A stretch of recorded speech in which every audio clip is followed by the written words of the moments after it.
And we are live. Welcome to the Fantasmagorium show. On today's show, the Many Saints of Newark and Clifford the Big Red Dog trailers drop, Kubrick and Spielberg's AI opus turns 20, and some Star Trek stuff to fill your shelves with. How you doing, Steve? I'm good, Scott. How are you? I'm doing okay. I'm Just okay? excited for the day. I'm a little nervous because I've got the God of Thunder banging on my door. It is raining in Canada, and so if anything drops out at a moment's notice, it's not my fault. It means that everything is shut down in my province.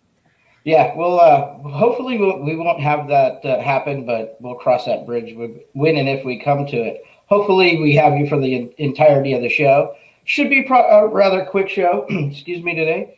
We have, like Scotty mentioned, there's a couple of trailers we want to play for you and a couple of news items. Not a heavy news item day. But the trailers, I think you're in for a treat. There's a couple of really good trailers that I think you're going to like. So without further ado, let's just jump into the first trailer. It's the big one that dropped, The Many Saints of Newark, which is a prequel movie to the Sopranos TV show. Now, I'm probably wrong, but this may be the very first prequel movie to a TV show. I think there's been movies based on TV shows that, but come after or are continuations.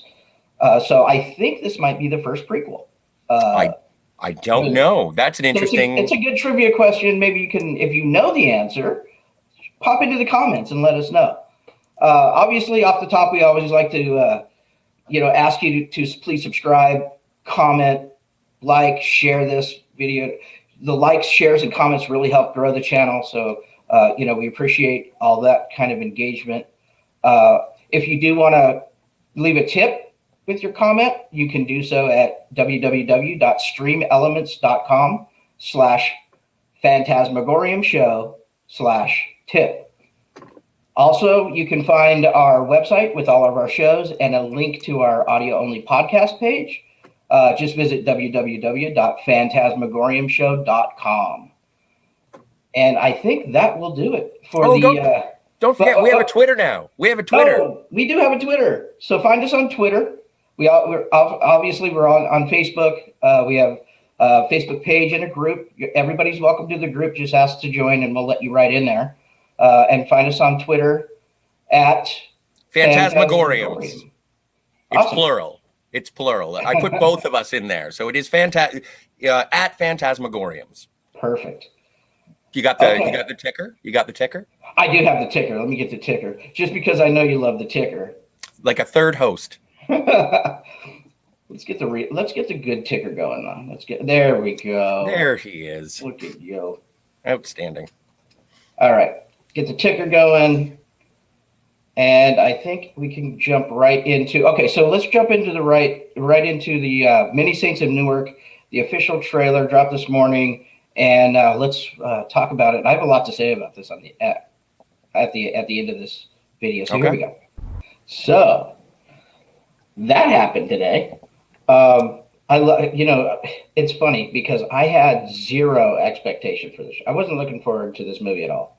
Mm-hmm. Like I said, it's a prequel to a TV series, and although I love the Sopranos TV show, I was having a hard time getting excited for the movie until this trailer. And it's really Scorsese-esque in its tone, right? And I guess that it fits, but I didn't expect that. Ray Liotta, I didn't expect him. Right, so that was a good little surprise in there, and I think James Gandolfini's son Michael. I mean, he pulls you right into the trailer, right? Like, oh my God, that's young Tony Soprano. Okay, yeah. All right, I'm in. I'm sold, right? So yeah, I went from barely above zero to okay, I'm ready to watch this movie tomorrow, right? So It really did what a trailer is supposed to do. It's supposed to, take whatever enthusiasm you have for the movie and tick it up a point or two, and it really hit the mark for me. What did you think about it? Well, I've only seen the first 2 seasons of The Sopranos. I enjoyed it sort of peripherally, and I did hear about them making the prequel movie, and thought, is it going to work? Because I love James Gandolfini, even not having seen the entire series of The Sopranos. Right. I've enjoyed it, all the roles that he's been in, but that trailer just made me go, you know what? If I am going to revisit fully The Sopranos, why not start there? Sure. Like that's a good launch pad for me just to get back into it. Sure. It's interesting. I wonder how many people that might see this movie because it looks awesome and decide they never saw the show and decide to go pick up the show, which would be great. Well, and the cast is fantastic as well, with John Ray Liotta, Vera Farmiga, John Bernthal. Yeah, absolutely. It looks, and Alessandro Nivolo. I have liked that guy ever since he was in Face Off. Right. Pollux Troy. So yeah, no, I enjoy that guy as a performer. I even give him a pass for Jurassic Park 3. So the cast looks good. It looks, as you said, Scorsese-esque, and with a peppering of Liotta, I'm in. I'm sold. Yeah, I'm in too. Hopefully you all like it too. And if let us know in the comments. Are you excited about seeing this movie? Does it take your interest level and bump it up, or it just doesn't hit for you at all? We'd love to know your thoughts and pop those in the comments, and we'll check those out in a few minutes. This two bits of Star Trek news that since you're the resident Star Trek expert on the show. That's me. I figured you'd really love this. So Star Trek, the original series, is getting a Complete Series Steelbook. That announcement dropped today. The limited edition Blu-ray Steelbook arrives September 7th. Yes. Now, the only thing that really takes me out of it, like it is with the packaging. Oh, it's going to be, is it 3 separate, or is it all boxed together as all 3 seasons? I think it's all 3 seasons, but they're just separated into seasons. And I know that there was a previous Blu-ray release that included the animated series and the first 6 original cast movies. So it would be nice if it was a Steelbook collection of those. I guess you can't have everything. Where would you put it? But right. The packaging on it does look really good, and anytime that they can keep re-releasing Star Trek and keep the physical media aspect of my favorite show, one of my favorite shows, alive, it does make me very happy. Yeah, awesome. Yeah, I thought that was cool news. I thought you'd get a kick out of that. Today was announced a massive Playmobil Star Trek USS Enterprise NCC 1701 playset gets official images. And we do have the image. I can bring it up on the screen. Toys. Love it. Look at that toy. I mean, it actually looks like a toy. So many of these nowadays look like actual models, but this is fun. Looks like a toy, it's cool. Like a playset. Yeah. Now, the price tag doesn't look like a toy or a playset. No. But it's still... I would like that, and I like the idea whenever you have the playset that pops out the bridge section, and it's got the opening for engineering. Also, it looks like they've avoided any Prime Universe, Kelvin Universe shenanigans because it's Playmobil. They all look the same, so I think it looks great. I think it would look good on a shelf. Oh yeah, it's being touted as the biggest and most deluxe Playmobil playset created up to this point. $499. And you can pre-order today for $499.99. So that's a very expensive toy. I don't know if we'd be doing that anytime soon. But if you can afford it, it should go on your mantle or wherever you keep your collectibles. If you do have the means, it is so choice. I highly recommend it. It is pretty cool.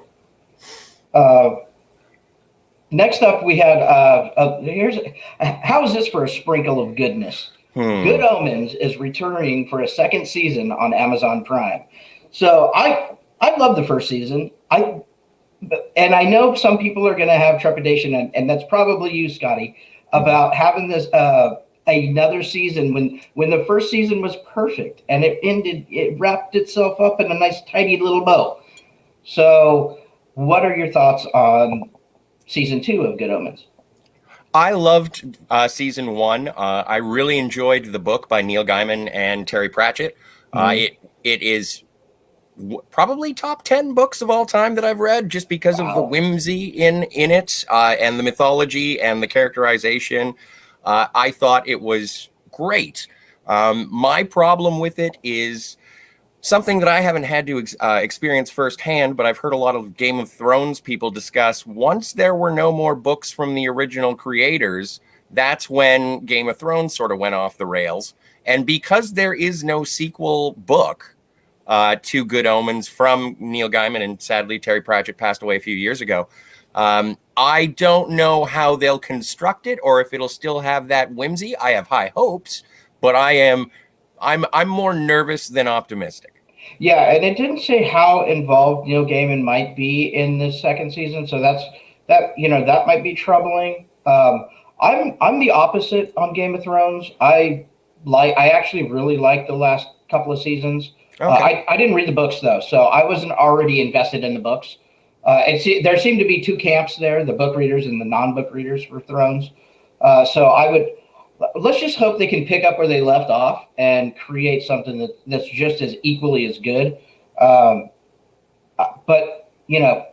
I do like it because even though it was a perfect season of television for what it was, one season's hardly enough, especially when seasons are now 8, 10, 6 episodes long.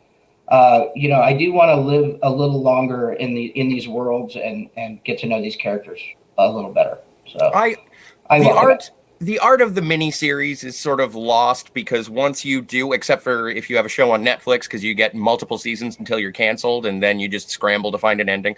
Right. But with the miniseries, I like the closed collection, like having that graphic novel, similarly to the Marvel shows that have been coming out. I don't need multiple seasons of those necessarily, because I like them for what they are individually as a mini series. I know that Loki is probably coming back for another season. I thought I heard rumblings of WandaVision coming back for a season 2. Oh yeah, but I don't know if they're actually going to do that. I think if anything comes back for a second season, I think the Loki probably has the best shot. Maybe Falcon and Winter Soldier too. Well, Captain America and the Winter Soldier now. Yeah, right. But so, again, I like Good Omens as it is, and I would be perfectly happy if they left it where it stood. But then again, if you want to entice me with more David Tennant and Michael Sheen, I'm on board.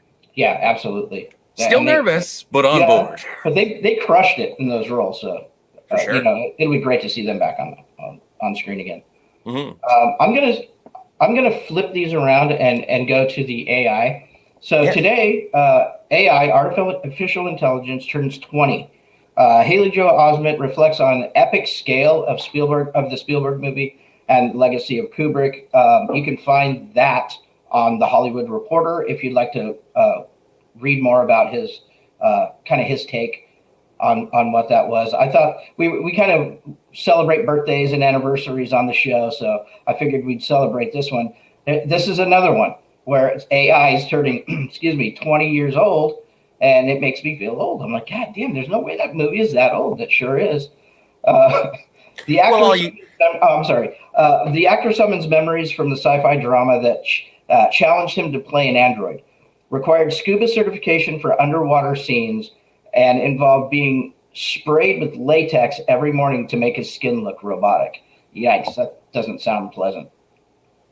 No, that's why he gets the big bucks. Yeah. What did you think of AI when you did see it? I liked it, but I'm a sucker for sci-fi robots movies, so of course, so anything sci-fi and robots. But I liked it. I didn't think it was the greatest movie I've ever seen, but and I don't think it's the best robot movie out there. But I did like it for what it was. It was good, and now it's kind of funny to look back on where we thought AI was going to go and kind of where it is in the real world now. So yeah, that's an interesting kind of thought experiment. Flying cars and robot boys and girls and toys. So like that, it didn't come true, but maybe thankfully.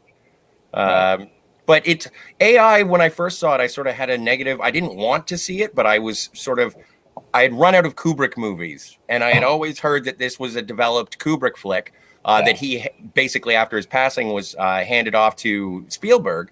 And my favorite part about it is just watching, to a certain extent, Steven Spielberg try and emulate Stanley Kubrick in composition of shot and pacing. And it's certainly a little bit, it's certainly more dark than most of Spielberg's other science fiction movies, especially if you compare it to E.T. E.T. and AI. Yeah.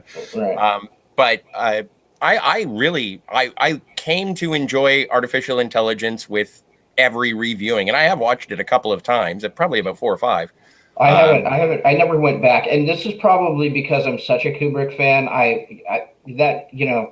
As brilliant of a filmmaker as Spielberg is, it just didn't, I still had a problem with it. I went in thinking, oh my God, this is going to be awesome. And I think because it wasn't awesome, good, but not awesome for me, I think that's why I never revisit. It would be a good revisit at 20 years old. I should check it out again and see, it's so interesting. It's so interesting that you say that, just in terms of your anticipation of it and my lack of anticipation of it. And we both came out with different viewpoints on the same movie. It's kind of neat. Yep. Okay. So here's another trailer that you would think on its face and on paper would never be anything I'd be interested in, right? Clifford the Big Red Dog. It's a kids movie. I think this is the first time in live action for Clifford. I think they've done animated movie, but I don't think that they've done live action yet. So this was interesting. I thought, oh my God, you're going to Big Red Dog and live action? How are you going to do it? But I did watch I pre-watched, because I kind of pre-watched these before we put them on the show. But it was charming and cute. Just roll it. I have things to say. All right, let's go. Clifford, no fetch! Clifford! Good! You may not believe it, but there is magic all around us. There are times it can be hard to find. Did you bring your garbage to school? But sometimes the magic finds us. Look at you, Uncle Casey. So cute. I'm so red. How big is he gonna get? That depends, doesn't it? On what? On how much you love him. I wish we were big and strong, and the world couldn't hurt us.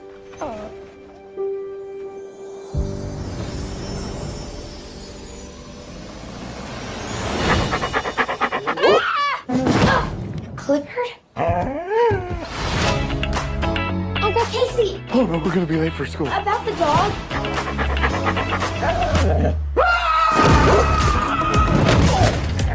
Clifford, be a good boy and drop it. Ew. Bless you. Shouldn't we try to hide him or something? It's New York. No one will even notice. Pizza. Just a big. Whew. Why don't we get you on the scale here, bud? I'm just not right heavy. What if you found someone who made you feel like you could do anything? Clifford, no fetch! Oh no.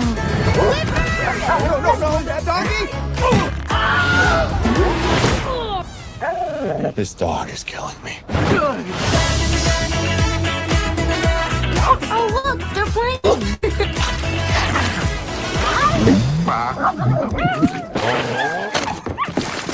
Well, you don't see that every day. Maybe it's time to feed him.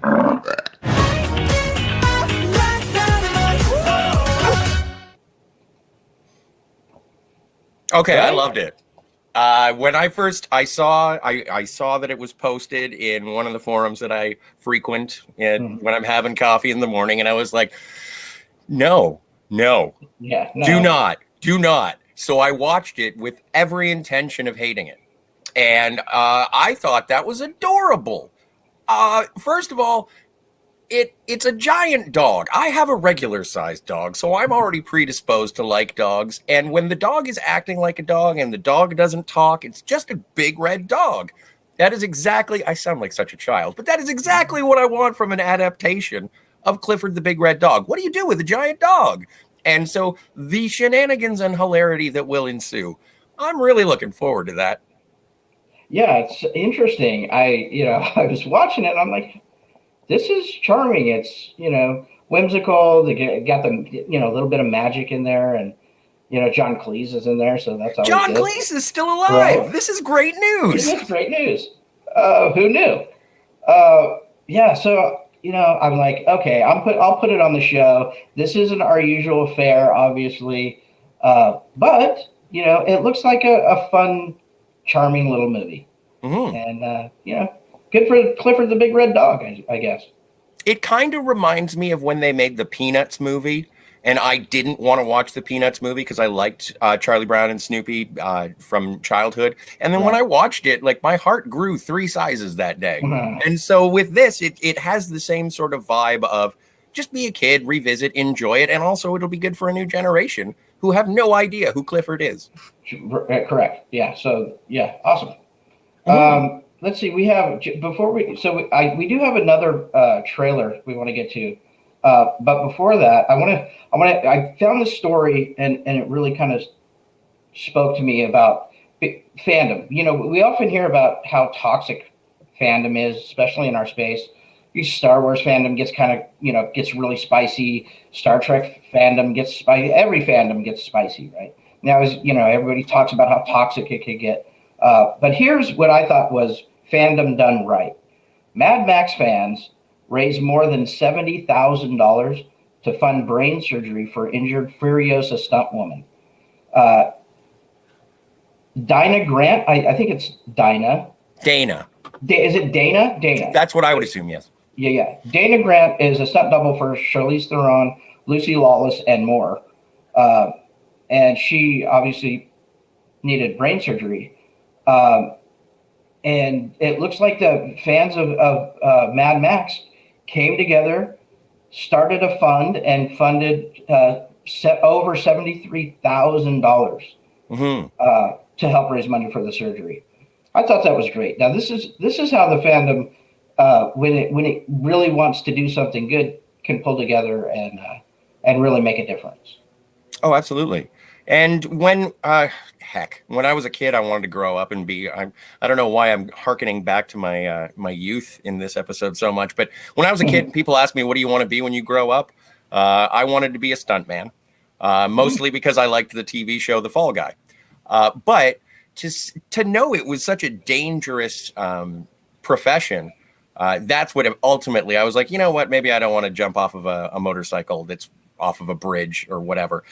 But and it's a natural progression for the job. There are going to be injuries when bad things happen on set, and unfortunately they do. But it's nice for the fandom to come together and raise the money after that injury was sustained. I'm trying to see where which film she was working on when the incident, but I can't find that through my scanning. But and I don't think it actually said in this. I don't know if it was actually due to a specific film. So experiencing symptoms of traumatic brain injury after the injury was later diagnosed with an 8-millimeter aneurysm and upper spinal neck injuries. So I think it seems like it might have been an accumulation or something she did previously, and then it manifested a little later. Mm-hmm. But it's great to see fandom, come together and do that for somebody who's in need. Well, and not only that, but also sort of one of the supporting crew. Yeah. Someone that doesn't necessarily get the highlight that they deserve. Absolutely. Yeah. Mm-hmm. So next. Yeah, good for them. Do you know if the crowdfunding, I'm not sure if it's a GoFundMe or not. It's actually, I'm trying to pull it up. Yeah, it's called Give a Little. Oh, okay. So it's givealittle.co.nz. Yes. A lot of New Zealand. Right there. Yes. And so, and as of, I just yeah, checked, 80, we're up to $81,232. That's awesome. And so if you would like to donate, please hit that up. Give a little .co.nz cause stunt woman Dana. Oh heavens, where are you? Dana Grant. Dana Grant. But yeah, and I wish her a speedy recovery. Yep. Get well soon. Mm-hmm. Okay, before we go, take some comments and questions. Yes, sir. One more. Now, I debated kind of whether we should talk about this or not, and in my head, because I'm like, that's a Spanish language film, but we love films of all languages. So I decided, let's just run with it. So John Leguizamo, crime pick, Dark Blood, gets North and South American distribution and first trailer. So let's hop into that. We'll just jump into it and we can talk a little bit about it afterwards.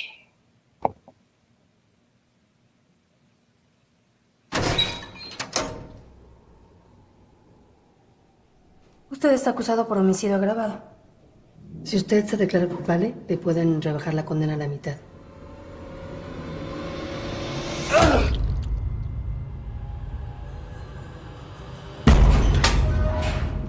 Necesito corroborar que su niño fue abusado antes de morir, como usted dice. Necesito su permiso para exhumar el cadáver del niño.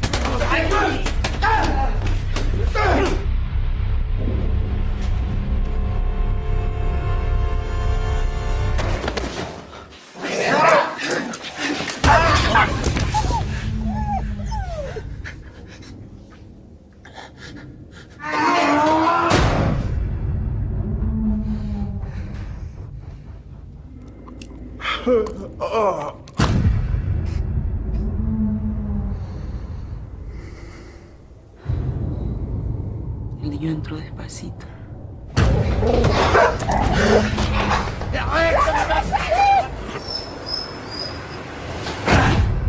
Con un hijo muerto es suficiente para mí. Pablo es su hijo, ¿no? De aquí no sale nada si yo no quiero. Dime la muela.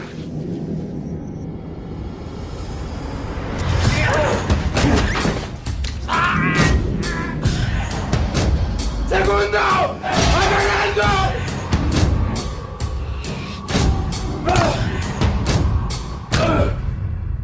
Vaya, hágale la vuelta a ese perro. ¿A cuál de los dos? Well, that was intense. Right? So when I was watching it, I'm like, oh, Lord, okay. That's a movie. That is certainly a movie. So that will be available on cable VOD September 10th, 2021. Available on TVOD October 11th, 2021. Yeah. I may need a reminder closer to the release, but that looks interesting, and I love John Leguizamo. Yeah, me too. I'm a fan of his when he's being comedic or when he's being serious. I like his dramatic roles as well. So that looks like probably the most dramatic role he's ever done. Yeah, it's a seriously gritty film for him. That was some high grit. Yeah, high grit. And nothing like a prison movie to make you feel all warm and fuzzy inside, right? Yeah. Okay. Well, look out for Dark Blood either in September or October. And that's one I'm going to put on the list for sure. Did you put that on there at the end just to offset Clifford the big red dog? I And then did. and then there's the other dog. Okay. You're right. All right. All right. Let's get to some comments. Let's see what you guys are saying over here in the chat. Oh, my stars. Oh, Terje. Hey, what's going on, pal? He says, hi, guys. And then Tim Possible responding to the possible opening of the skies. We still have power and internet, Tim, so you don't have to blame Canada. It's great. But I always blame Canada. It's easy. Well, it is easy, yeah.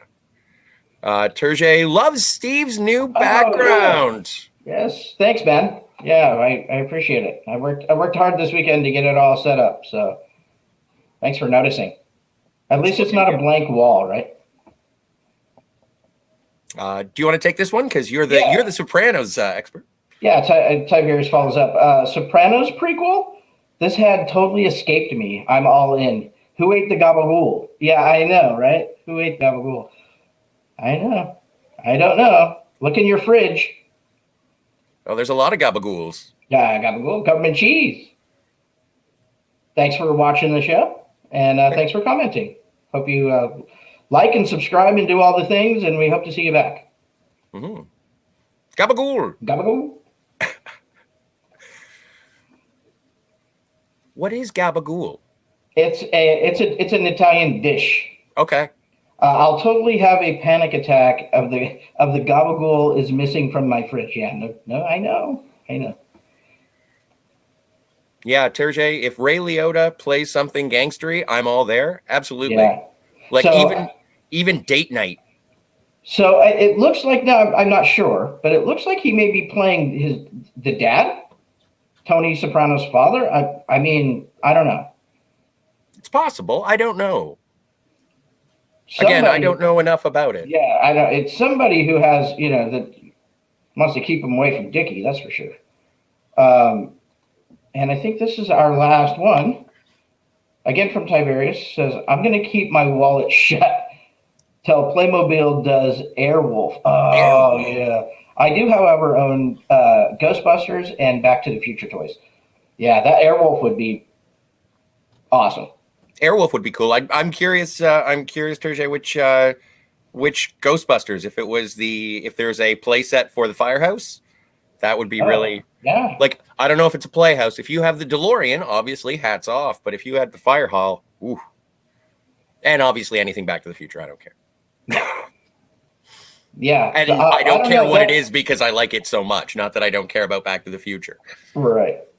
The Enterprise looks awesome though, man. That's a hard one to pass up, If you're into getting those, I think it'd be a good addition to a Star Trek collection for sure.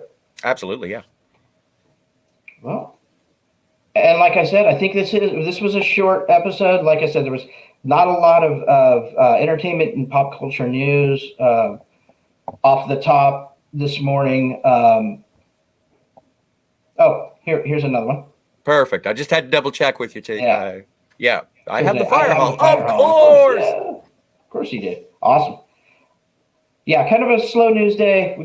But these trailers, now that things are starting to slowly come back to life outside of the pandemic here. Sorry, looks what? Like what happened? It looks like we're starting to get these trailer drops, and people are starting to line their movies back up and get them scheduled out for release. So hopefully we over the next couple of weeks we'll get a lot of we can bring all the trailers, at least the ones we find interesting, to you. Yeah. But shall we call it a day? Yeah, let's do a short one. Let's call it early. Do a short one. Okay, that sounds good. All right, man. So for Scotty R37, I am Steve Foley. Thank you for watching the Fantasmagorium show, and have a great day, everybody. See you guys.